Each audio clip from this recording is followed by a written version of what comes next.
This is a homage beat. Where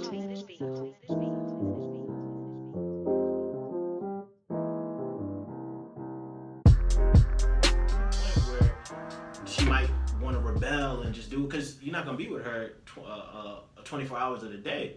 You know, you see the movies where they dress one way when they leave the house, but then they got a stash hidden somewhere and they go and they change. Yeah. You know, so there's ways around it. So it's just getting them to understand, hey, why this is an issue. And I think this is why this topic is important because I think, especially coming from a biblical worldview, how many people have used scripture to like oppress women, and even in other religions where I don't want to speak too much on it because I'm not that well versed, but even in the Islamic faith where they have to wear like I think it's called the burka, where they have to like literally cover the woman. Like I ain't going that far now, you know.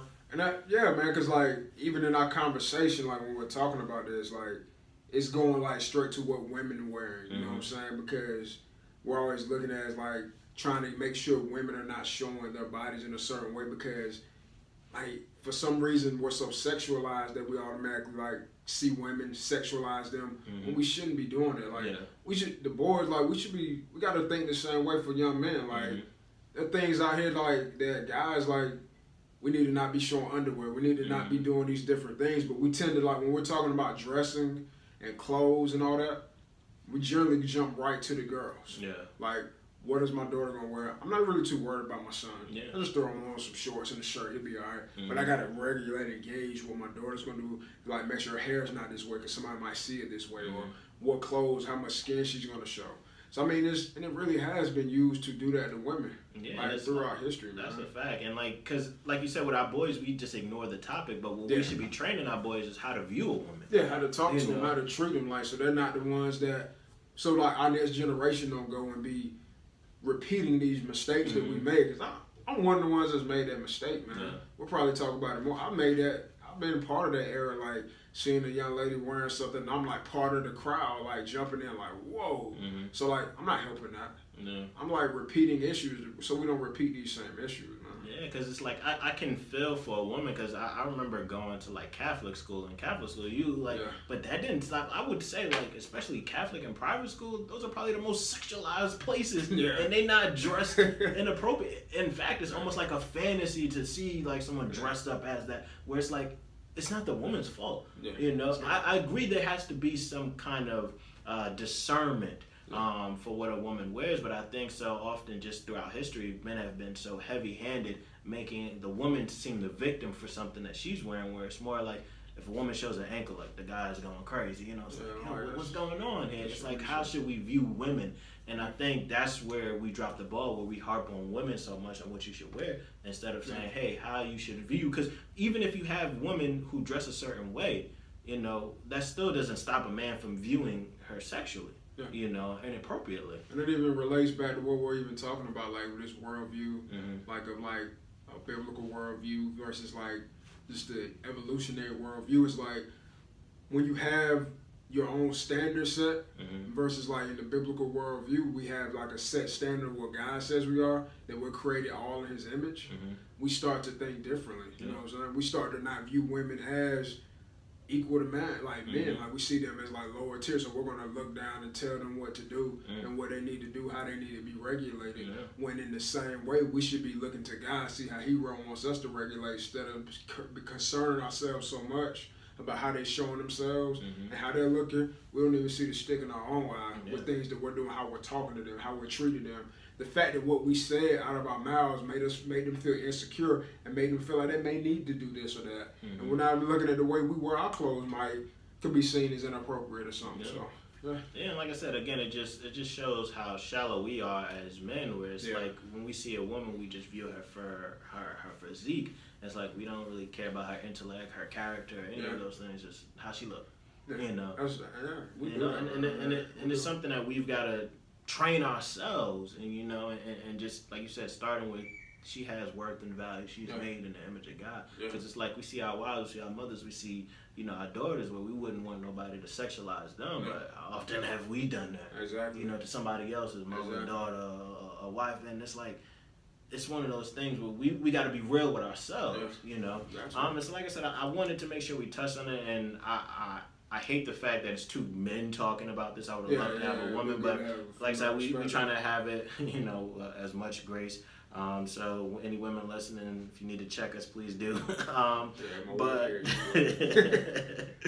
I say that an issue of censorship highlights, and you've been hitting it on the head, that we are morally culpable. Censorship at its core is a judgment of right and wrong. Censorship says it's either wrong for people to be topless in public, or that it's wrong to allow someone to do it or not allow others. The issue is not about social and legal standards of decency.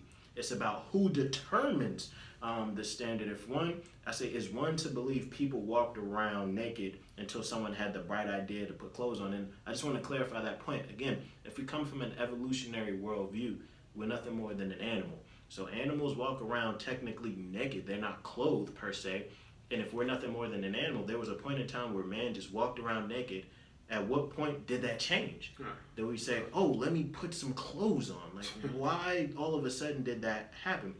I say, is one to believe people walked around naked until someone had the bright idea to put clothes on, then demand that others put clothes on because they deemed it lewd and obscene. I say, instead, is it not more likely that people walked around naked until something monumental happened that caused them to question their nakedness? Despite one's opinion, it's pretty obvious that we all enter the world naked. Therefore, the obvious assumption is that the very first humans were naked. Thus, the question is, why did nakedness begin to be associated with something lewd and obscene? Again, I've got a daughter. I've been in places where other people have had children.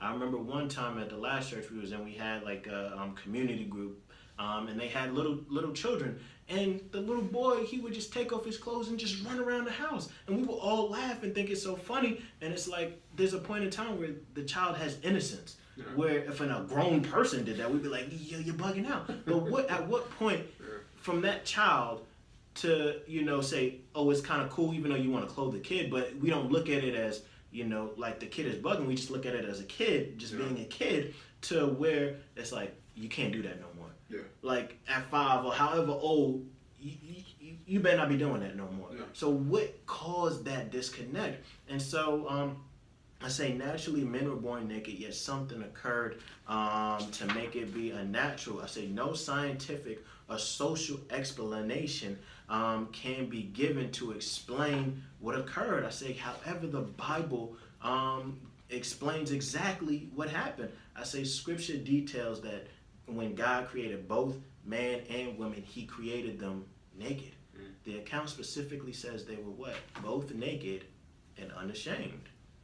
I say here scripture teaches that being naked was naturally supposed to be a good thing. Being naked, there was nothing supposed to be wrong with that. I said there was no shame involved in seeing another person naked. I say, however, scripture explains what happened to bring about shame. God commanded that Adam could eat from every tree except the tree of the knowledge of good and evil. This command served as a standard that man was bound to. I say this man was persuaded this man was persuaded to believe God's standard was not absolute and could be broken. However, in breaking God's command, he became aware of guilt and shame. Thus, he realized his shame in being naked after he and the woman immediately covered themselves with fig trees. The first articles of clothing, the fig trees. I say, though men deny God, clothing is proof that there is an absolute standard. If men did not exist, there is no guilt and shame in being naked. There's guilt and shame in being naked because we know we've done something wrong.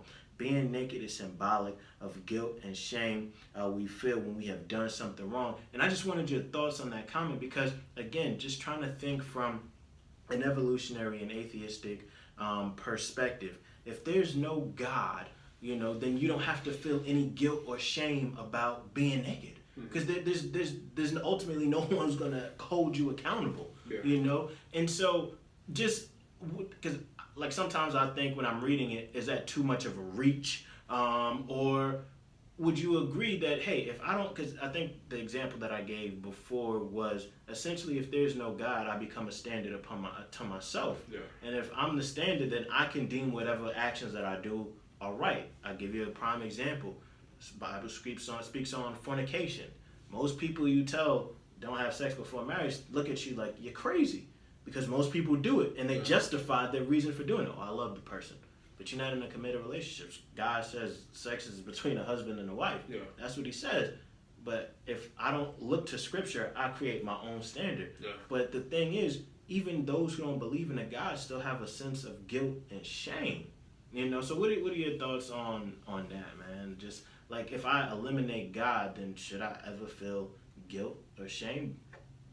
Yeah, it's an interesting question, man, because it goes to like the fornication piece really relates to it, because most of the time when we're thinking about someone being naked, we're automatically thinking about like a sexual relationship with them, because generally in our culture now that's what it leads to. Yep. When two people are comfortable enough to be naked with each other, like it tends to lead to something.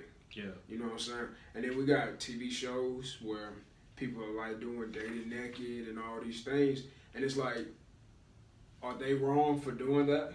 Like, who answers that question? Like, if they created a standard by themselves that, well, it's okay, because we're trying to get to know each other without like just on the most intimate level. But like, should you really begin to know each other like that if you're not in a committed relationship and you're just blind dating just to see what happens? Should you be exposing yourself in this way to this person? Because what if they say something to you that you don't like? What if y'all don't get in a relationship? They've seen the most intimate parts of you at this point, and they can do what they will with them.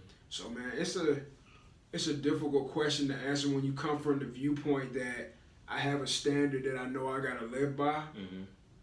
But you can also, like, for me, I know I can look at it from the other viewpoint, because I have lived in a life of sin where it was like, man, whatever. Like, I knew it was a God, and I knew I had God in my life, but I wasn't living that way. So I was just living like whatever. I'm just doing whatever, fornicating, doing my thing. So I can see how at that point when you're so entrenched in that, when you see that as being okay, where like, man, it's whatever. Like, you see me naked, you see me not. Like, especially happens when people become, like, you get drunk or something like that, man, and you lose all inhibition. Like, that's really what happens. Like, when you don't have that standard to set by. I'm not saying that a person that's not a believer is walking around drunk or something. Like, what I'm saying is that you kind of lose inhibition on something if you don't have a set standard to live by. Like, you don't really have no fear of, like, when you get drunk and you don't have fear to go talk to somebody or speak to them, you might do it. Like, but if you're living a life where you have God in it, and you know that if I go do this or that, X, Y, and Z, it could displease God. I have a standard that I'm set to. So that's kind of what my thoughts are, man. Nah, and that's good. Cause like I said, I'm basically trying to attack that atheistic evolutionary worldview who would eliminate God out of the equation. And so if there's no God, then what is your standard of right and wrong? Because we was talking about censorship. Censorship is my own discretion. You know, for some, they don't care if you walk around naked. Some people, they do. So who's right, who's wrong? Is it something subjective, or there's got to be some sort of line that we draw? And if there's a line, then who draws it? And a lot of times, just throughout history, it's what? The government who draws that line. And even people who share that view of I can do whatever I want would be upset, like we were just talking about, gender equality. Most of the laws are written by men, so they're biased towards women. But if the woman is saying that's wrong, upon whose standard? It's just you arguing with your opinion. So that even those who fight for gender equality want an absolute standard, because you can only deem something wrong if there's an absolute standard of what is right. But it's like, if there's no God, then it's just my opinion versus your opinion. And if I got more people with me, then your opinion loses. But that's not always what's right and what's wrong. Yeah, and when we're talking about like the atheistic viewpoint, right? I'm just trying to be clear and make sure, like, looking at it from. So when we're talking about that, we're talking about a person that doesn't believe there's a God at all. Correct. So this person doesn't believe there's any